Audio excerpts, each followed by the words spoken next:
Man, this is lifestyles of the poor and unfucking fortunate. But I tell you what, but bitch, we got views. Yes. Was the last album you did with Hypnotized Minds on that run, was it the one and only? Was that the last of the...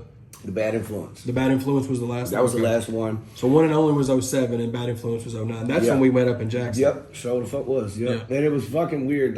Now, I've had a lot of fans tell me they fucking love the Bad Influence. I personally can't stand the whole fucking album. It was rushed. Paul and Juicy flew me. Like, not only that too, because Paul and Juicy already knew how I write.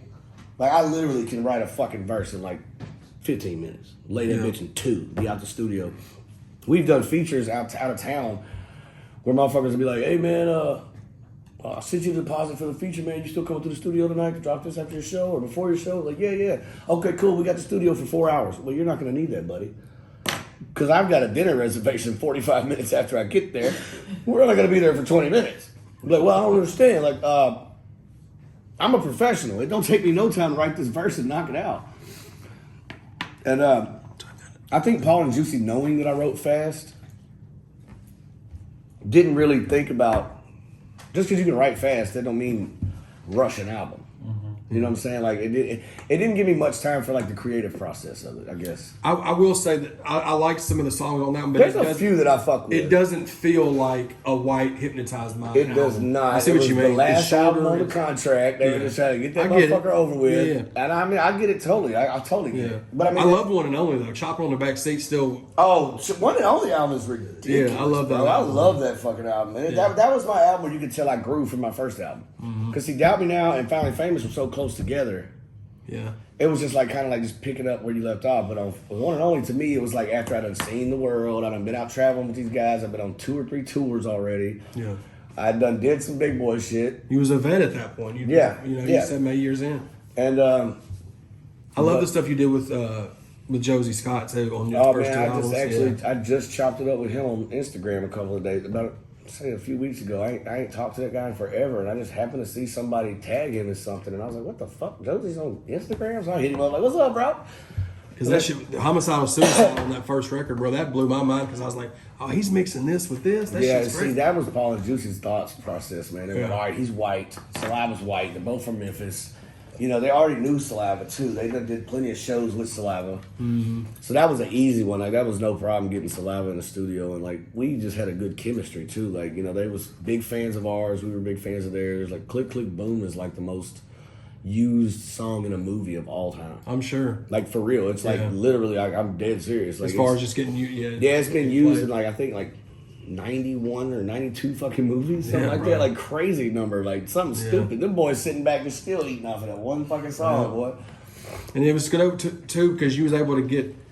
You always killed it on all your feature verses for the Hypnotized Camp City. The stuff you and Fraser Boy did, Bay Area. Yeah, that shit was banging. Like whenever Water, you did, I liked Water. Water was so hard. Get up in that water, in that water. But I think you had the best on the Choices 2 soundtrack. I think you that was mine and Fraser's album. That was mine and Fraser's album. You had the dopest like showing on that album. I cut up on that album. I love that fucking Choices 2. What was speaking about Choices 2, what was really dope about Choices 2 was so when I first got signed, you know, I got my fucking upfront sign-on bonus and shit. I literally took $10,000 out of that and went and paid all my bills up for like a year. Paid up all my rent for like a year because I had a baby on the way. And I had a baby on the way. And I was working at Babies R Us. It was my dad's idea. He was like, look, son, I heard if you go to Babies R Us and get a job and you're expecting, you get 40% off everything in the store. I was like, what? So, fuck yeah, I went to Babies R Us. I was putting together fucking bed frames and bassinets and shit. I wasn't making shit, but I just got all this fucking money from all discount. Yeah, and I got the discount, so it paid off, you know what I'm saying? So by the time my first daughter was born, everything I needed, I had. All my bills were paid up. I had fucking like a year's worth of fucking diapers in like a storage room out in the closet. That's smart, bro. And I mean, like, you know, my dad gave me a lot of great ideas, man, and that was one of them. It was just like, take care of everything while you got some money in your hand. We don't know how this album's gonna do. We don't know if you're gonna be the shit or you're gonna be a piece of shit. We don't know. He's like, I know I fuck with you. He's like, I love your shit, but be smart. Don't fuck your money off. That's cool that you had that guidance though, right there, bro. Because people don't.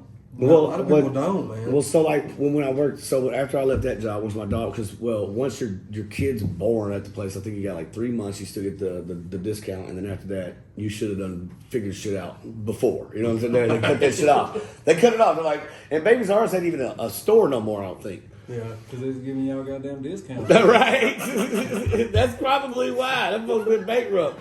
I hit their ass for all kinds of shit. And I stole a bunch of shit out the back door. See there? I had 40% off, still stealing shit. Someone Why? was putting together baby beds, writing verses about pills. I really was. I swear I would write verses on my fucking Dude, I swear to God, you are not bullshitting, bro.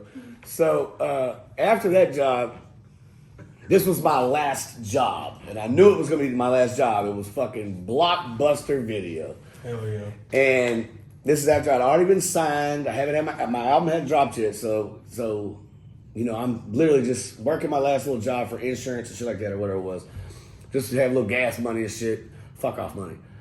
And I'll never forget it. Like every day, I was a manager. I don't know what the fuck they were thinking.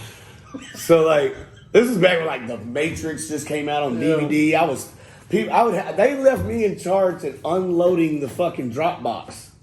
So I'd take all the fucking nice, good new movies and stash them in the bushes. My homeboy would come pick them up that night. And they get hit with the late charges? They get hit with the late charges, and we fucking... Another business that's not in business no more. Wonder why. Let me find out I personally shut down Blockbuster and Babies R Us. God damn, the last Blockbuster is my fault. Oh, shit. So look, it's closed now. I can tell these stories. I don't give a fuck. I've told them before.